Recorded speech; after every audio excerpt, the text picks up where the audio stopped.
عزیز سامعین سامعات السلام علیکم ورحمۃ اللہ وبرکاتہ۔ آج ہم سورہ ممتحنہ کی آیت نمبر 7 سے پڑھنے والے ہیں۔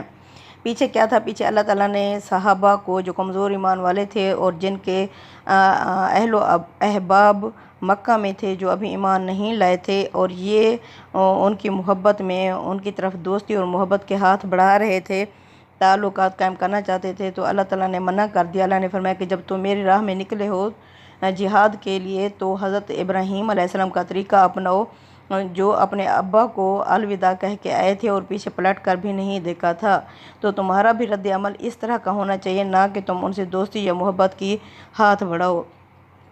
آیت نمبر 7 میں اللہ فرماتے ہیں عَسَى اللَّهُ أَن يَجْعَلَ بَيْنَكُمْ وَبَيْنَ الَّذِينَ عَادَيْتُم مِّنْهُمْ، ہو سکتا ہے کہ اللہ تمہارے اور ان لوگوں کے درمیان میں جن سے آج تمہاری دشمنی ہے، مِّنْهُم مودہ، محبت یا دوستی ڈال دے۔ کس طرح؟ واللہ قدیر، کیونکہ اللہ قدرت والا ہے، واللہ غفور الرحیم، اور یہ کہ اللہ بخشنے والا اور رحم کرنے والا بھی ہے۔ تم ایمان پر قائم رہے تو مسلمانوں، بعید نہیں کہ اللہ تمہارے اور ان منکروں میں ان لوگوں کے درمیان دوستی پیدا کر دے اور انہیں بھی ایمان کی توفیق دے دے جو پیچھے مکہ میں ابھی ایمان نہیں لائے تھے، جن سے آج تم نے عداوت مول لی ہوئی ہے۔ اللہ بڑی قدرت والا ہے اور اللہ غفور الرحیم ہے۔ یعنی یہ اس حقیقت کی طرف توجہ دلائی ہے کہ ایمان پر استقامت بسا اوقات خود ایک ذریعہ دعوت بن جاتی ہے۔ لوگ جب دیکھتے ہیں کہ کوئی شخص محض دین کی خاطر اپنے بھائی بہن، عزا و اقربا، دوست و احباب، بلکہ اپنے اہل و عیال کو بھی چھوڑنے کے لیے تیار ہو گیا ہے، تو سوچنے لگتے ہیں کہ اس دعوت میں کیا چیز ہے جو اس درجہ استقامت کا اس درجہ بن گئی ہے، اس کے استقامت کا باعث۔ چنانچہ بات کو سننے اور اس پر غور کرنے کے لیے آمادہ ہو جاتے ہیں، اور یہی چیز ہے ان کی دشمنی کو دوستی میں بدل دیتی ہے۔ اللہ فرماتے ہیں اللہ غفور الرحیم ہے، یعنی ہر چیز پر قدرت رکھتا ہے، اس لیے چاہے تو جانی دشمنوں کو بھی جگری دوست بنا دے، اس کے ساتھ غفور الرحیم بھی ہے، لہذا ہر وقت منتظر رہتا ہے کہ لوگ آگے بڑھیں تو انہیں اپنی مغفرت کے دامن میں سمیٹ لے، ان کی کمزوریوں کو معاف کرے اور آگے ان کے لیے توفیق اور خیر کی راہیں کھول دے۔ اللہ اکبر۔ اللہ تعالیٰ آیت نمبر 8 میں فرماتے ہیں لا ينهاكم الله عن الذين، یعنی اللہ تمہیں نہیں منع کرتا، تمہیں نہیں روکتا کہ تم دوستی یا محبت نہ کرو، یعنی اللہ تمہیں نہیں روکتا عن الذين، ان لوگوں سے لم يقاتلوكم، جو نہیں لڑے تم سے، فی الدین، دین کے معاملے میں، ولم یخرجوکم من دیارکم، جنہوں نے تمہیں تمہارے گھروں سے یعنی مکہ سے نکلنے پر مجبور نہیں کیا، ان تبروہم، کہ تم ان سے، بر کا مطلب ہے نیکی کرو، وتقسطوا الیہم، اور ان سے انصاف سے پیش آؤ، ان اللہ یحب المقسطین، اس وجہ سے کیونکہ اللہ انصاف کرنے والوں کو پسند کرتا ہے۔ یعنی جنہوں نے اللہ تمہیں ان سے نہیں روکتا، کن سے؟ لفظ بر آیا ہے، اس بر میں کیا ہے؟ بر کا مطلب ہے کہ یہ صلہ رحمی ہے، عدل و احسان ہے اور ادائے حقوق ہے، یعنی تم ان سے صلہ رحمی سے پیش آؤ، ان کے ساتھ عدل و احسان سے پیش آؤ، اور ان کے جو ادائے حقوق ہیں، ان کے حقوق ہیں، وہ ادا کرتے رہو، اللہ تمہیں ان باتوں سے نہیں روکتا۔ اللہ فرماتے ہیں اور تمہیں تمہارے گھروں سے جنہوں نے نہیں نکالا، بے شک اللہ بھی انصاف کرنے والوں کو پسند کرتا ہے۔ یعنی اگر کسی دنیاوی معاملے میں تمہارا ان سے کوئی خاندانی، قبائلی، قومی جھگڑا ہے تو وہ الگ بات ہے، دین اور اخلاق کے عام اصولوں کی روشنی میں تم ان کے بارے میں جو فیصلہ چاہے کر سکتے ہو، لیکن دین کا جھگڑا نہیں ہے تو اللہ کسی بات سے تمہیں نہیں روکتا، یعنی تم ان سے احسان بھی کر سکتے ہو، ان کے حقوق بھی ادا کر سکتے ہو۔ اللہ فرماتے ہیں اللہ انصاف کرنے والوں کو پسند کرتا ہے۔ اس میں شبہ نہیں کہ اللہ بھلائی کرنے والوں کو بھی پسند کرتا ہے، لیکن اس کے محرکات چونکہ انسانی فطرت میں ہیں، لہٰذا انسان محتاج کی مدد کرنے، کمزور کو سہارا دینے، عزا اور اقربا سے صلہ رحمی کے لیے آسانی کے ساتھ آمادہ ہو جاتا ہے۔ انصاف کا معاملہ البتہ مشکل ہے، اپنے دشمنوں کے ساتھ انصاف کرنا کوئی آسان بازی نہیں ہے، اس لیے بطور خاص فرمایا کہ اللہ انصاف کرنے والوں کو پسند کرتا ہے۔ اللہ اکبر۔ آیت نمبر 9 میں اللہ فرماتے ہیں انما ینہاکم اللہ، بے شک اللہ تو تمہیں منع کرتا ہے، روکتا ہے، عن الذین، ان لوگوں سے، قاتلوکم فی الدین، جو تم سے لڑے دین کے معاملے میں، واخرجوکم من دیارکم، جنہوں نے تمہیں نکال دیا تمہارے گھروں سے، وظاہروا علی اخراجکم، اور جنہوں نے مدد کی تمہارے نکالنے میں، یعنی مکہ سے تمہارے نکالنے میں جنہوں نے مدد کی، ان تولوہم، کہ تم ان سے دوستی یعنی کرو، اللہ ان سے تمہیں منع کر رہا ہے، ومن یتولہم، جو بھی ان سے دوستی کرے گا، فاولئک ھم الظالمون، یہی لوگ ہیں جو ظالم ہیں۔ یعنی اللہ جس بات سے تم کو روکتا ہے وہ یہ کہ تم ان سے دوستی کرو جنہوں نے دین کے معاملے میں تم سے جنگ کی ہے۔ آیت میں جو حصر ہے اس کا سارا زور اسی لفظ پر ہے، یعنی ممنوع صرف دوستی ہے۔ ذاتی مفادات، خاندانی، قبائلی اور قومی تعصبات کو دین اور ملت پر ترجیح دینے کا باعث بن جاتی ہے۔ نیکی اور انصاف ممنوع نہیں ہے، یعنی نیکی بھی کر سکتے ہو اور انصاف بھی کر سکتے ہو۔ اس کا اہتمام تو ہر حالت میں ہوگا۔ اس میں دوست، دشمن، کافر، مومن کے امتیاز میں کوئی سوال ہی پیدا نہیں ہوتا۔ بر یعنی نیکی اور تقوی قیام بالقسط ایمان کا تقاضا ہے۔ اسے کوئی بندہ مومن کسی حال میں بھی پس پشت نہیں ڈال سکتا، چاہے جانی دشمن ہو اس کے ساتھ بھی۔ اللہ فرماتے ہیں انصاف انصاف انصاف کرو۔ سارا قرآن ہی عدل و انصاف کا درس دے رہا ہے۔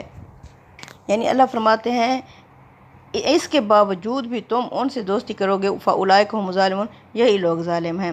اب آگے آیت نمبر 10 میں فرماتے ہیں یا ایھا الذین آمنوا، اے ایمان والے لوگو، اذ جاءکم المؤمنات، جب آئیں تمہارے پاس مومنہ عورتیں، مہاجراتن یعنی ہجرت کر کے مکہ سے، فامتحنوہن، پس تم ان کا امتحان لے لیا کرو، انہیں جانچ لیا کرو۔ اللہ اعلم بایمانہن، اللہ تو جانتا ہے ان کے ایمانوں کو۔ فإن علمتموہن، پس اگر تم بھی جان لو گے مؤمناتن کہ وہ مومنہ ہو چکے ہیں، فلا ترجعوہن الی الکفار، تم انہیں واپس نہ کرو کافروں کو۔ یعنی ایمان والو اسی رویے کا تقاضا ہے کہ مسلمان عورتیں جب ہجرت کر کے تمہارے پاس آئیں تو ان کی تحقیق کر لیا کرو، یعنی اس بات کی تحقیق کرو کہ وہ اسلام قبول کر کے اور اسلام ہی کے لیے آئی ہیں یا کوئی دنیاوی غرض، مثلا شوہر سے بیزاری یا کسی سے محبت یا محض جگہ کی تبدیلی کا شوق اس اقدام کا باعث ان کے لیے بنا ہے۔ تو اس لیے اللہ فرماتے ہیں تم تحقیق کر لیا کرو، اللہ تو ان کے ایمان سے اچھی طرح واقف ہی ہے۔ مطلب یہ ہے کہ یہ اللہ کو کوئی دھوکہ نہیں دے سکتا اور اسے کسی تحقیق کی بھی ضرورت نہیں ہے۔ اگر یہ جھوٹ بولیں گے تو اللہ کی گرفت سے بچ نہیں سکیں گی، لیکن تمہارے لیے یہی کافی ہے کہ قسم اور دوسرے قرائن حالات سے جو تحقیق کر سکتے ہو کر لو، اس کے بعد تم پر کوئی ذمہ داری نہیں ہے۔ اللہ فرماتے ہیں فلا ترجعوہن الی الکفار، لیکن یعنی تم جب تحقیق کر لو پھر اگر معلوم ہو جائے کہ وہ مومنہ ہیں تو انہیں ان کافروں کی طرف واپس نہ کرو۔ یعنی اگر تحقیق سے معلوم ہو جائے کہ ایمان اور اسلام نہیں بلکہ کوئی دنیاوی غرض ان کے آنے کا محرک ہوئی ہے تو انہیں واپس کر دیا جائے۔ تزکیہ اور تطہیر کے اس مرحلے میں صرف سچے اہل ایمان ہی مدینے کے معاشرے میں قبول کیے جا سکتے ہیں، منکرین کے لیے یہاں کوئی گنجائش ہی نہیں ہے۔ فرماتے ہیں لہن حل لہم، وہ عورتیں اب جو مکہ کی کافرہ ہیں ان مومنوں کے لیے حلال نہیں ہیں، وَلَهُمْ يَحِلُّونَ لَهُنَّ، اور نہ ہی یہ مدینے کے جو مسلمان ہجرت کر کے مکہ سے آئے ہیں اب یہ ان کے لیے حلال ہیں۔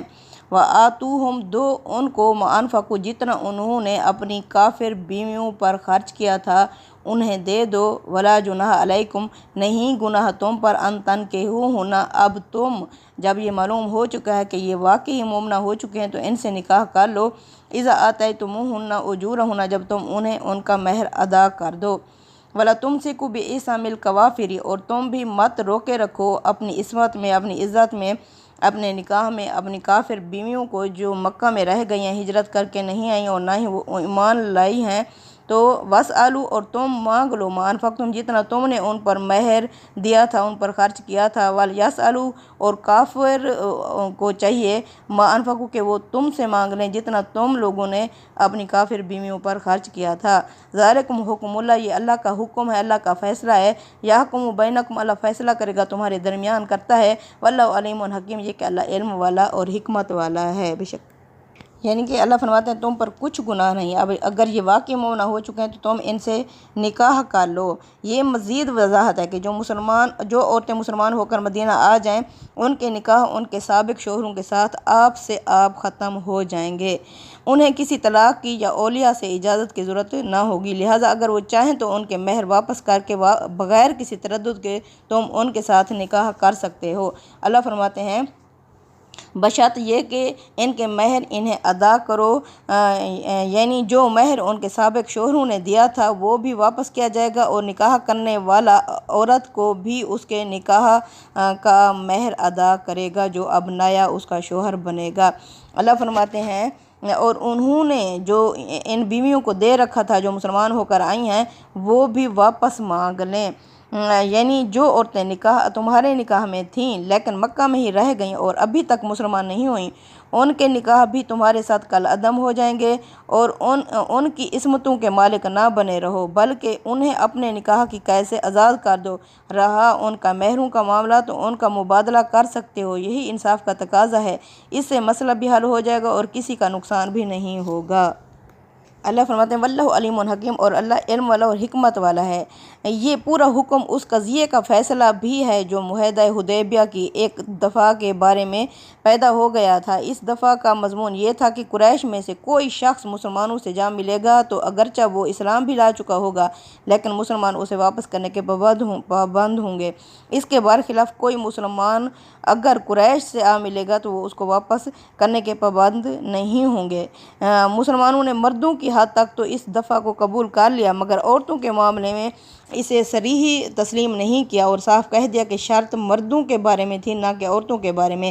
اس چیز نے قریش اور مسلمانوں کے درمیان ایک قضیے کی صورت اختیار کر لی تھی، چنانچہ اللہ تعالیٰ نے یہ فیصلہ صادر فرما دیا کہ اس طریقے سے اگر ان کی بیویاں یا تمہاری بیویاں رہ جائیں تو معاملے کو اس طرح سے ہینڈل کرو۔ آیت نمبر 11 میں اللہ فرماتے ہیں وَإِنْ فَاتَكُمْ شَيْءٌ مِّنْ أَزْوَاجِكُمْ إِلَى الْكُفَّارِ، اور اگر وہ راضی نہ ہوں اور تمہاری بیویوں کے مہر میں سے تمہارا کچھ کافروں کی طرف رہ جائے، فَعَقَبْتُمْ، پھر جب تمہاری باری آئے، فَآتُوا الَّذِينَ، تو جن کی بیویاں جاتی رہی ہیں، ذَهَبَتْ أَزْوَاجُهُمْ، جن کی بیویاں جاتی رہی ہیں، مِثْلَ مَا أَنفَقُوا، ان کو اتنا دے دو جتنا انہوں نے خرچ کیا تھا، وَاتَّقُوا اللَّهَ الَّذِي أَنْتُمْ بِهِ مُؤْمِنُونَ، ان دشمنوں کے ساتھ معاملہ کرنے میں بھی اللہ سے ڈرتے رہو جس پر ایمان لاتے ہو۔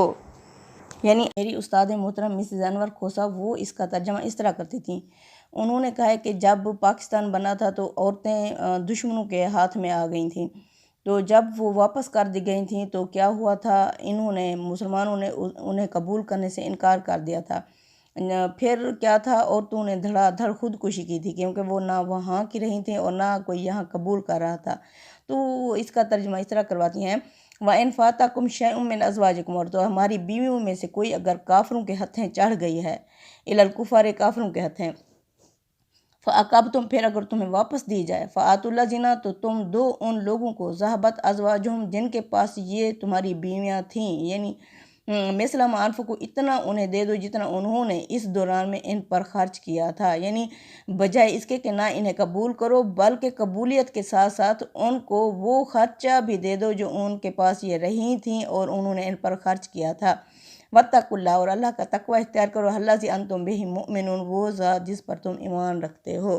نمبر 12 میں اللہ فرماتے ہیں یا ایھا نبی، اے نبی کریم صلی اللہ علیہ وسلم، اذ جاءک المؤمنات، جب آپ کے پاس آئیں مومنہ عورتیں، یبایعنک، آپ کے ہاتھ پر بیعت کرنے کے لیے، اللہ یشرکن باللہ، یہ تو آپ ان سے اس بات پر عہد کروا دیں کہ وہ اللہ کے ساتھ کسی کو بھی شریک نہیں ٹھہرائیں گی، یسرقن، نہ ہی وہ چوری کریں گی، ولا یزنین، اور نہ ہی وہ زنا کریں گی، ولا یقتلن اولادہن، نہ اپنی اولاد کو قتل کریں گی، ولا یاتین ببہتان، نہ ہی بہتان یفترین، وہ گھڑ کے آئیں گی، بین ایدیہن و ارجلہن، اپنے ہاتھ اور پاؤں کی، یعنی کہ اولاد کو، ناجائز اولاد کو اپنے مطلوبہ خاوند کے اولاد قرار نہیں دیں گی، ولا یاسین کا فی معروف، اور نہ ہی وہ آپ کے معروف یعنی بھلائی کے کاموں میں آپ کی نافرمانی کریں گی، فبایعہن، آپ ان سے بیعت لے لیں، واستغفر لہن اللہ، آپ ان کے لیے اللہ سے معافی مانگیں، ان اللہ غفور الرحیم، بے شک اللہ بخشنے والا اور رحم کرنے والا ہے۔ یعنی اسی طرح اے پیغمبر، جب مسلمان عورتیں بیعت کے لیے تمہارے پاس آئیں اور عہد کریں کہ وہ اللہ کے ساتھ کسی کو شریک نہ کریں گی اور نہ چوری کریں گی، نہ زنا کریں گی، نہ اپنی اولاد کو قتل کریں گی، اور اپنے ہاتھ اور پاؤں کے درمیان کوئی بہتان گھڑ کر نہ لائیں گی، یعنی کہ یہ جنسی اعضاء کی طرف اشارے کے لیے ایک شائستہ اسلوب ہے، اس لیے کہ یہ اعضاء ہاتھ اور پاؤں کے درمیان ہی ہوتے ہیں۔ اس اسلوب کا فائدہ یہ ہے کہ پردہ پوشی کے ساتھ تمام اعضاء کا احاطہ بھی ہو گیا اور وہ سب تہمتیں بھی اس کے ذیل میں آ گئیں جو جنسی نوعیت کی ہو سکتی ہیں، مثلا زنا وغیرہ۔ تو اللہ فرماتے ہیں آپ ان سے اس بات پر یعنی کہ بیعت لے لیں اور بھلائی کے معاملے میں وہ آپ کی نافرمانی نہیں کریں گی۔ اصل میں لفظ معروف ہوا ہے، یعنی بھلائی کے وہ کام جن سے ہر سلیم الفطرت انسان واقف ہے۔ بیعت کے الفاظ میں ان کا ذکر بلا جمال اور منکرات کا ذکر تفصیل کے ساتھ اس لیے ہوا ہے کہ عورتوں کے جو ہجوم بیعت کے لیے آ رہے تھے ان میں سے زیادہ تر ان طبقات سے تھیں، یعنی تعلق رکھنے والی تھیں جن میں یہ منکرات زمانہ جاہلیت میں بہت زیادہ پائے جاتے تھے۔ یعنی کہ آپ ان سے بیعت لے لیں اور ان کے لیے اللہ سے استغفار کریں۔ مطلب یہ ہے کہ جانچ پڑتال کے بعد ان کو اسلام میں اس وقت داخل کرو جب وہ ان باتوں کا عہد کریں۔ عورتوں سے یہ عہد لینے کے مختلف طریقے رسول اللہ صلی اللہ علیہ وسلم نے اختیار فرمائے، لیکن اتنی بات مسلم ہے کہ ان کا ہاتھ اپنے ہاتھ میں آپ صلی اللہ علیہ وسلم نے کبھی لے کے ان سے بیعت نہیں کی۔ اللہ فرماتے ہیں بے شک اللہ بخشنے والا ہے، یعنی اس بات کی دعا کہ اسلام لانے سے پہلے جو غلطیاں ان سے صادر ہوئی ہیں اللہ تعالیٰ ان سے درگزر فرمائے گا۔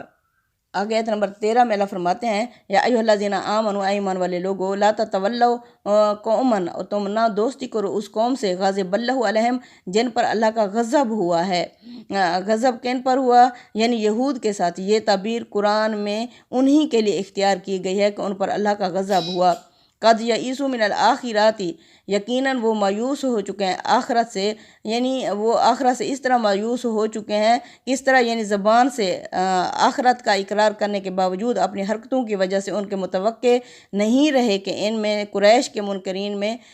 اور قریش کے منکرین میں کوئی فرق باقی رہا ہو۔ اللہ فرماتے ہیں وہ اسی طرح مایوس ہو چکے ہیں کما یئس الکفار من اصحاب القبور، جس طرح یہ منکرین، یہ کافر مکہ کے ان لوگوں سے کہ جی اٹھنے سے مایوس ہیں جو قبروں میں پڑے ہوئے ہیں، کہ ان میں قریش کے منکرین میں کوئی فرق نہیں ہے۔ آخرت کے معاملے میں دونوں ایک ہی سطح پر ہیں، اس لیے دونوں سے برتاؤ بھی ایک جیسا ہونا چاہیے۔ صدق اللہ العظیم۔ تقبل منا انک انت السمیع العلیم وتب علینا انک انت التواب الرحیم۔ آمین یا رب العالمین۔